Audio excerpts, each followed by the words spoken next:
আজকে বাংলাদেশ থেকে যদি আমরা দেখাই দিতে পারি যে একটা ফান্টাও চলে না, একটা সেভেনআপও চলে না, একটা কোকাকোলাও চলে না, এই পানীয়র মধ্যে যত কিছু আছে এইগুলো যদি আমরা বয়কট করতে পারি, তাহলে আশা করে যায় আপনি আমি গলা ফাটাইয়া যেই কাজটা করতে পারবো, ওদের মাল ওদের পণ্য বয়কট করে তার থেকে বেশি আমরা ওই ফিলিস্তিনিদের উপকার করতে পারবো।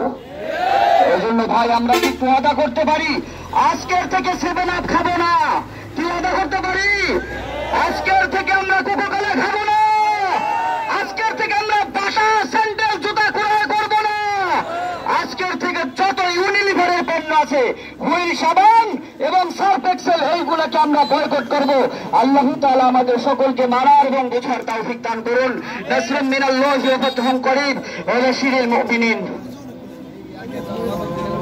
আলহামদুলিল্লাহ, আজকের বিক্ষোভ মিছিল সমাবেশে আগত সংগ্রামী সহযোদ্ধা, আমরা এখন আশেপাশে মসজিদ রয়েছে, সে মসজিদে নামাজ আদায় করব ইনশাল্লাহ।